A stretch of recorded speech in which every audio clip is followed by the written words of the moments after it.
2015 was largely a bad year for games. Did I say the same thing last year? I think I did.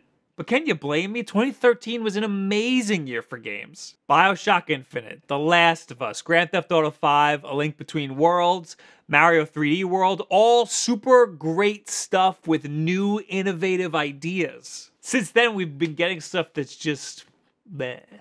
And this year was particularly lackluster. A lot of things that I was really excited about ended up being huge disappointments. Like what, Bob? Oh, I thought you'd never ask. I looked back at my most anticipated games of 2015 video, and I was actually lolling at how shot down my hopes and dreams were. Also, where's my enthusiasm? Am I okay? Did something happen like before I shot this video? Half of the games that I talked about ended up being delayed till next year. Half. The other half were games that ended up being huge disappointments. Hell, I didn't even mention the game that ended up being my favorite game of the year.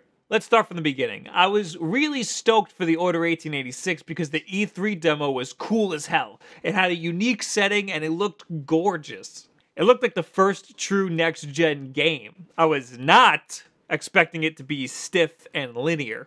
I didn't hate it, but it was a pretty generic shooter. What it lacked in gameplay it made up for with visuals, but as a game, it was pretty meh. This year I got the new 3DS XL and it's awesome compared to the old 3DS I used to have, but it came with Monster Hunter 4, and that game is nothing that I wanted it to be. Arkham Knight came out, and to our surprise, it was a tank simulator. The Batman parts were great as usual, but they were frequently interrupted by this tank bullshit. It was just not fun. I made it very close to the end, but I'm just not compelled to finish it. Great story, though. Metal Gear Solid 5 was perhaps my most anticipated game of this year, and I was super happy when it came out, and it was super fun. The only thing that disappointed me was the story, and how the game just kinda stopped. You could probably thank Konami for that.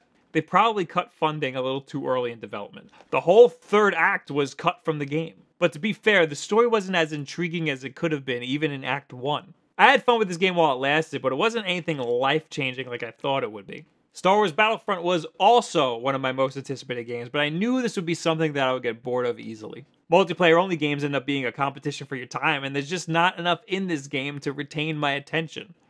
I've got a whole video on it, go watch that. Rainbow Six Siege was another multiplayer-only game that I was just not into. It's just not a traditional Rainbow Six game at all. They completely got rid of the AI team members in single-player missions. So, like, you can't have computer-controlled characters accompanying you on missions. Bossing around a team of people was the best part of the old Rainbow Six games. Planning your attack was half the fun, too. It made it more tactical. Just another 2015 letdown. I also played Call of Duty for the first time in a few years, and the multiplayer was actually pretty great while it lasted. Another competition for my time.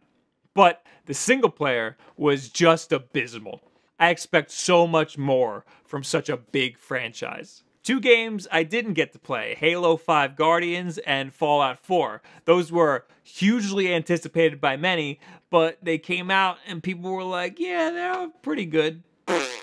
You'd expect these AAA releases to blow people away. Let's not forget probably the biggest disappointment of 2015, Konami firing Kojima and shutting down Kojima Productions. That means no PT, no Metal Gear Solid 5 support, and probably no more good Metal Gear Solid games ever. And also, I just remembered another big sad thing.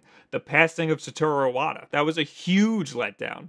I don't know if you can classify that as a disappointment. I mean, there's nothing anybody can really do about that. Just another sad thing. 2015 was negative for us gaming people. Anyway, it just sucks that we have such great potential in these new consoles, but game companies would rather force out these big IPs than focus on innovating and making big impacts in the gaming world. Maybe we need more time with the hardware before we get anything substantial out of it. Or maybe AAA publishers need to let their developers create art and not cash cows. Anyway, what do you guys think? How was your 2015? Did you get everything that you ever wanted out of your games? What were some of your big letdowns? Leave it in the comments below. At me on Twitter, all this other social media garbage. Coming around to the holidays and we're coming around to the new year. Things are going to be weird with live streams. So just follow me on Twitter for updates on that garbage. Also got some big things coming next year. So stay tuned for that. Anyway, thank you guys very much. Have a good week. This is one of the games that got axed when Disney bought the franchise and blew up LucasArts. In this video, I'm going to be talking about a mix between some concept art that I've seen online and some stuff that I've seen in this book. And this book has a ton of concept art that I haven't seen anywhere online. Like, for example, these giant-ass Jawas. I would say, like, 90% of my expectations were met. Yeah. And I'll take it, because the last time Star Wars met every single one of my expectations, I wasn't born yet. Right. And again, I don't want to, like, you know, we just saw the movie. Mm-hmm. Everybody who just saw Phantom Menace was like, loved it. It was awesome. It was great. I don't want to be that person.